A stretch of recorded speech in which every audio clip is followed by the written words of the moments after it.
दोस्तों, हमारे देश की हर रोज़ नई नई कहानियाँ होती हैं। उस कहानी में एक बहुत बहुत दर्दनाक कहानी आज कल हम लोगों ने फिर देखा मीडिया के थ्रू, आज अखबार में भी देखी कि ममता बनर्जी कचरा पाड़ा जा रही थी। वहाँ के काउंसिलर के हस्बैंड को पुलिस की कस्टडी में उनकी मौत हो गई। उनका वहाँ वो पुलिस से हाल करने जा रही थी, वहाँ पुरसा में पहुँच रही थी, लेकिन जाते वक्त उनको लोगों ने घेर दिया। मैं शबनम परवीन, आपकी आवाज़, जनता की आवाज़। तो दोस्तों, वहाँ पर जब ममता बनर्जी कचरापाड़ा जब पहुँचने वाली थी, वहाँ पे लोगों ने उनको घेरा, उनके गाड़ी पे पत्थर मारा, उनको कीचड़ फेंका, इस तरह से उनको जानलेवा, ममता बनर्जी का बयान है कि उनके ऊपर जानलेवा हमला किया गया। दोस्तों, बड़ी दुर्भाग्य की बात है कि जब कोई मर जाता है तब विपक्ष हो या पक्ष या रूलिंग पार्टी हो, उनके घर पहुँच जाती है, पहुँचने की कोशिश करती है। लड़ाई हो, जो भी हो, किसी रुकावट हो, अगर रुकावट भी होता है तो उसमें भी ये लोग लड़ झगड़ के वहाँ तक पहुँचने की कोशिश करते हैं।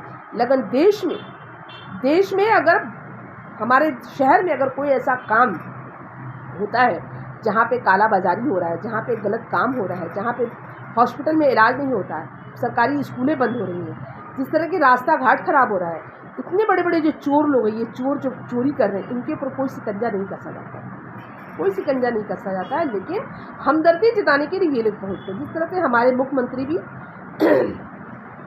वो जो इंसान मरा है वो तृणमूल का आदमी था, लेकिन उसके घर गए और जाने के बाद उनको 10 लाख रुपया भी देने का दिए और एक सरकारी नौकरी देने का भी वादा करके आए हैं। उन्होंने अपना संवेदना उन लोगों के साथ जताया।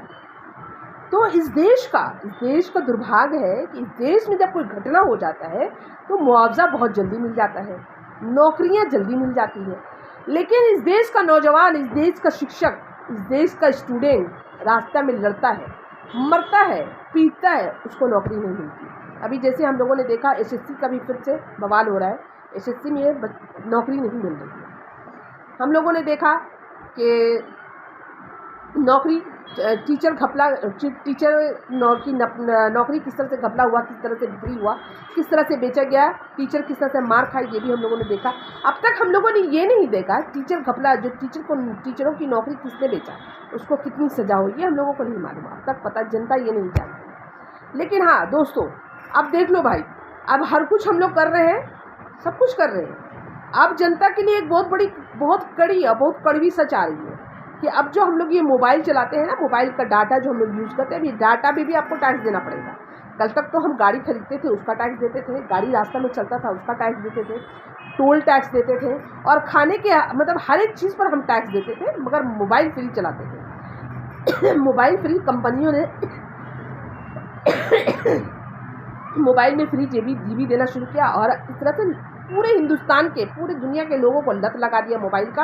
अब हमारी सरकार एक दूसरी तैयारी में लगी है कि अब मोबाइल का जो हम डाटा चलाएंगे, एक डाटा में 1 GB में 1 रुपया का टैक्स आपको देना पड़ेगा। अगर आप 30 GB चलाते हैं तो 30 रुपया टैक्स आपको, मोबाइल जो आप रिचार्ज कराएंगे उस डाटा का आपको टैक्स देना पड़ेगा। सोचिए दोस्तों, माने हिंदुस्तान में तो अब लोग कितना भीख लोगे, लो भीख, सरकारी योजना लो और उसके बाद अब हम लोगों का जेब कटेगा।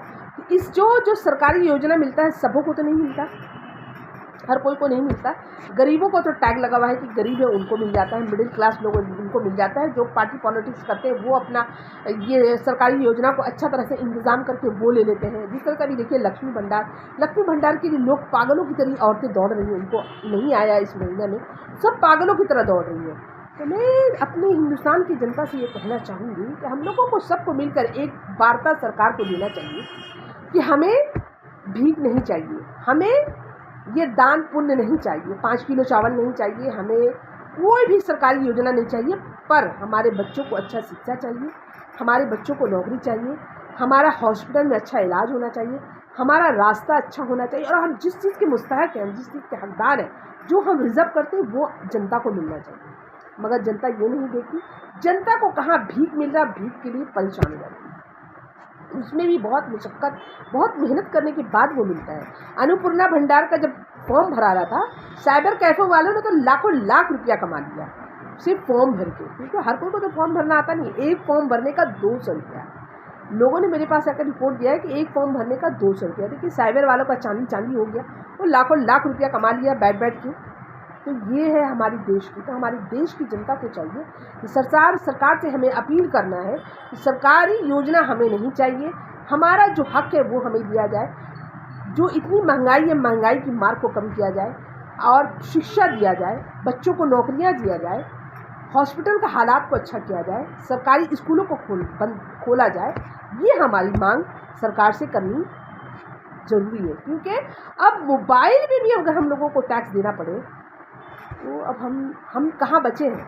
सरकार तो हमें कहीं नहीं बकस रही है, हम तो हर चीज़ में टैक्स दे रहे हैं। कॉपी, पेंसिल, रबर, पेन, दूध, चीनी, चावल, आटा, हर चीज़ में हम लोग टैक्स पे कर रहे हैं। तो अब टैक्स दोस्तों, अब मोबाइल डाटा में भी टैक्स आने वाला है। होशियार रहिए कि अब आपकी बचत कहीं नहीं होने वाली है, अब हर जगह से सरकार आपको खींचने वाली है।